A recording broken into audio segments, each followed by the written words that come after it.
My favorite game and perhaps entertainment medium ever is the Mass Effect game trilogy. Discovering the lore, stories, places, races and cities of the Milky Way galaxy alongside human and alien companions has no equal in terms of raw discovery and excitement. Each race, place and mission is unique. For example, the Asari is a race of all-female, wise, powerful beings that have lived for thousands of years. Or the Krogan, warmongering sentient beasts, coping with the fact that the previous wars are leading them to extinction. Or my favorite, the Quarians. They lost their home planet to their creation, the Geth, a non-organic race that became sentient and turned their freedom into conquest. Now the Quarians live under strict rules as part of the nomad migrant fleet. You see, fantasy and sci-fi are not just putting humans in cool-looking, otherworldly places while wielding laser weapons. It's about how the unique technologies of a fantasy setting shape the lives of the people and stories within it. Let's trace this to Zack Snyder's latest movie, Rebel Moon: Child of Fire. The movie starts with a monotone narration discussing how a Roman-like galactic empire, the Mother World, is waging war across the galaxy. They are evil, and after losing the royal family to a coup, they became more evil. The next scene solidified my perception of the movie. We've got the main character Cora, the female hero you'd expect from a modern movie. Behind her, we see a medieval-looking town with medieval music on a distant planet.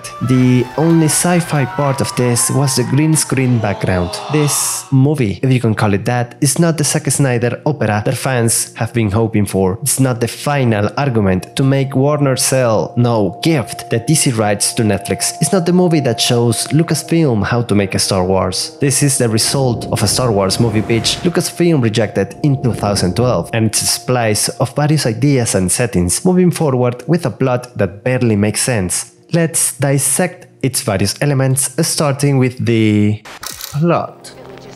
Avatar Korra is the best ever Mother World soldier, something we learn across various slow-mo heavy flashback monologues. She abandoned the army and moved to medieval planet. The evil conquerors arrive at medieval planet to negotiate their resources. The scene is a sad imitation of the opening scene for Inglourious Basterds, where Officer Hans Landa is using a type of intimidating charm to find information.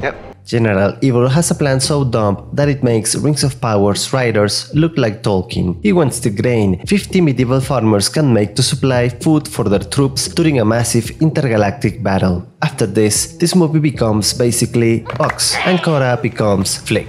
It means that the evil grasshoppers from space are bullying this innocent, defenseless farmer colony to get their grain. After the hostile takeover, we witness how the tension grows along with the filler. And once things go wrong, Avatar Flick decides to find other Bugs to fight and defend the colony. She didn't want to do it at first, but someone said please and she agreed. The journey starts at minute 40, which is about the same Bilbo Baggins takes to start his journey in the first Hobbit movie. I'm going on an adventure! Badding. I'm sorry, I wanted to extend the length of this video. Anyway, Korra travels with a farmer ant and tells everyone she meets that she's looking for a known, famous and exiled Mother World general who became an enemy of the super evil guys. She won't tell anyone she's looking for the rebels though, that would be dangerous. A random bug in a bar knows where he is and decides to help her in exchange for nothing. And she's like, yeah, this random guy helping me for free seems trustworthy. Not only did they find a random guy in a random bar that knew exactly what the characters needed, but the guy also has a ship to take them anywhere. Coincidence? I don't Zack Snyder so.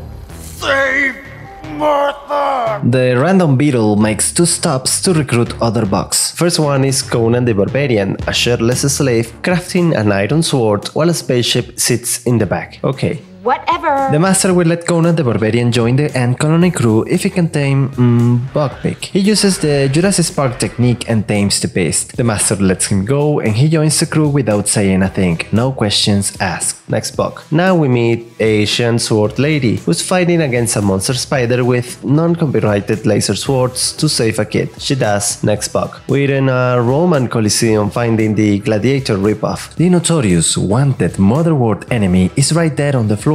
Coincidence? I don't Snyder so. Tied to Sol whatever is a fallen general. He betrayed the Mother World, but now he doesn't want to join the Ant Colony. Someone says please though, and he joins. And by the way, this actor this great actor Jimon Hunsu was in Blood Diamond and also in Gladiator. What a shameless guy this Zack Snyder is. Next box. They find the rebel box easily to recruit more soldiers. Everyone knows where they are, except for the super evil grasshoppers. Even the farmer guy was like, I don't know where they are, except for the planet they are hiding and the king that's helping them. Anyway, the rebels did not want to join, but someone says please, and one of the rebel leaders and some extras join. Meanwhile, what has the ultra bad guy been doing? Not much. He killed a guy for information, took drugs, and had sex with some tentacles. And now that all of the 7 samurai bucks have been recruited, with 30 minutes to go, it's time for their introduction. You heard me right, their introduction. At this stage, the trustworthy guy betrays them and the villain captures them. Oh no, who would have thought that the random guy helping the rebels for free was to be trusted? Anyhow, the villain dedicates a monologue to introduce each buck, all of them known as famous enemies of the evil world, but surprisingly easy to find. Cora is the best ever though. She's the daughter of the current Sci-Fi Rome leader Belisarius. Explosions, swords, slow-mo, they win. The girl beats the villain with her impressive muscles, the extras die, and the survivors go to the farm. The end. The next part of the discussion is the characters and the acting. The latter is easy to describe. Every actor is bored and eager to go home. The result is both soulless and off-putting, as you'll see how characters don't react to life-changing situations at all. Like, oh no, our town must go to war against the Galactic Empire, or a delay is screamed when you're captured. The villain is another tale though. He went meta and tried his best to make an impression of Hopper from Bugs Life. I think he has talent in his blood, but his blood is not flowing properly. As for characters, there are none. They are just toys. Avatar Korra is the classic supermodel-shaped girl that's stronger, faster and braver than anyone else. She can even parry punches from dudes that would wreck your face with an open palm. The Bugs are barely there and barely speaking. Most of them join Korra without a reason, and they don't interact with each other in meaningful ways. In fact, it's not until 1 hour and 31 minutes when one of the warriors interacts with another. He says, maybe this isn't suicide after all. When Korra manages to recruit rebel soldiers to the cause, this is one of the 2 interactions background characters have with one another. The action though, it's perhaps the worst part of the movie. It's stiff, awkward, slow, and very low on energy. The main actress, Sofia Boutella, is not up to par, so the movie deals with enemies reacting too slowly, missing shots at point blank. By all accounts, it doesn't make sense. Slow-mo, tons of cuts, and tons of sound effects.